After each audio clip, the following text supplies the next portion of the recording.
Thank you, because you have all travelled to be a part of this event, this very special event.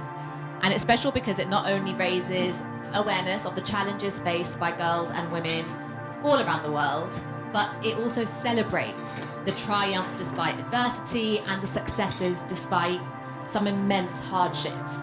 The idea, the fact that we are creating narratives of what an empowered girl looks like, again, means that we're trying to confine girls into a potential idea of what they should be. The girls arrive from their home where they sleep on the floor. They use for the first time the toilets, the hygiene facilitation. They eat for the first time with fork and knife because we give them the nutrition programs.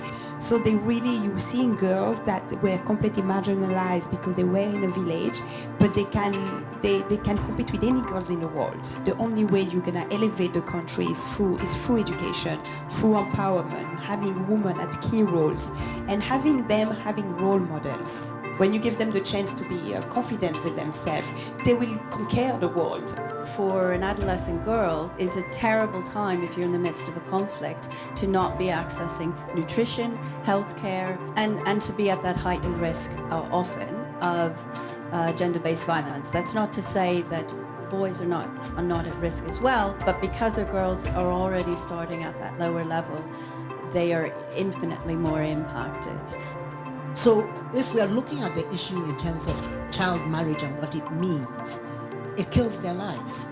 Like, we use the term child marriage, but I think it's like every single day that it's rape. I think we need to be conscious about in this room is that language is very important, and I would never say to a child, you've been married, you've been sold into sexual slavery. When you think about violence against girls, whatever form you're talking about, we all function in silos, right? You have a Ministry of Health, you have a Ministry of Education, but really the reality is to protect girls, to promote, to empower them and to promote their well-being, we have to end this siloing. The reason why I started fighting against FGM is that I saw that my silence was massively complicit to the misunderstanding of the issue. Why do you think the action for girls' rights have different impacts on different countries? Empowering girls and women to challenge the status quo is frightening, because in a lot of these communities there is money and power that goes along with the status quo.